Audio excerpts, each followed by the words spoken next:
BRICS geopolitics में एक ऐसी ग्रुपिंग है which I feel is like a shiny glass but inherently weak, serves some purpose but ain't that substantial, marked by defects yet putting up a good show like a mirage. And before I analyze it fully, इसके इतिहास पे थोड़ा प्रकाश डालते हैं.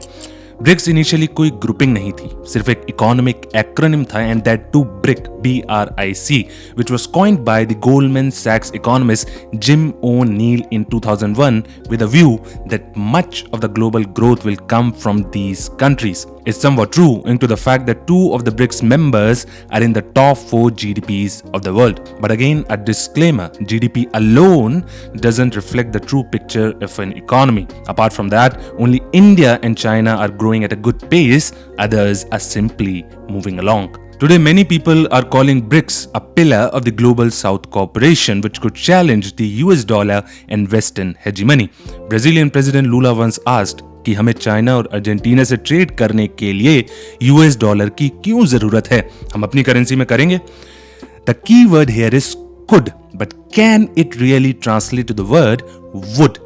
Consequent to these developments, US President Donald Trump threatened the BRICS members with additional tariffs if they try to replace the US dollar. To answer that question, you see 2 of the BRICS members, China and India, are heavily reliant on the US for its export and hence their prosperity.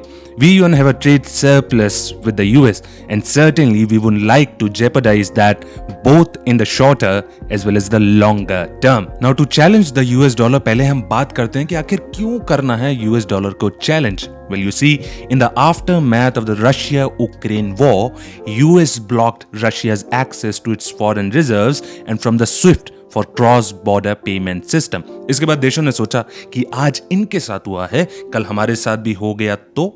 Now to tackle this issue, there are 2 developments which we should talk about.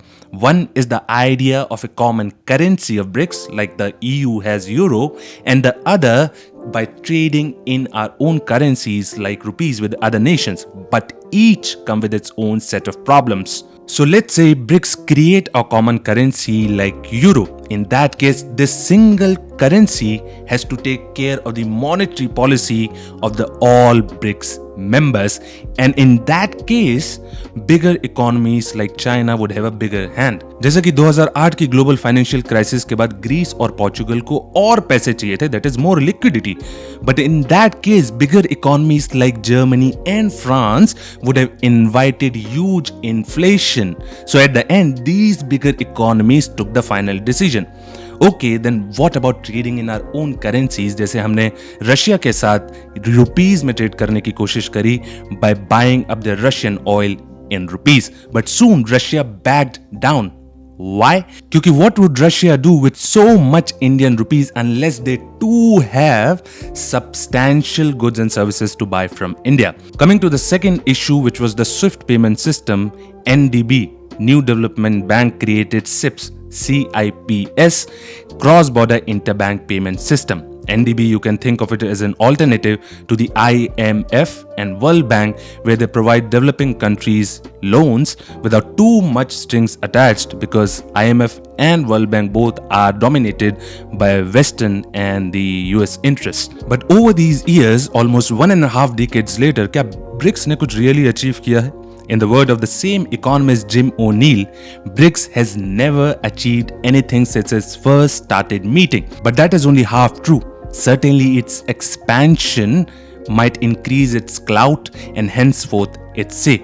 Now that 3 of the heavyweight members in terms of the oil production like UAE, Saudi Arabia and Iran are part of the grouping, BRICS Plus could end up controlling 42% of the world's oil output. But this expansion also means more division with respect to the US, because India, Saudi Arabia and UAE aren't really interested in challenging the US. They're simply interested in creating alternative systems. And if bloc gets to be identified as anti-US or anti-Europe, this could jeopardize the bilateral relations of these countries with US and Europe.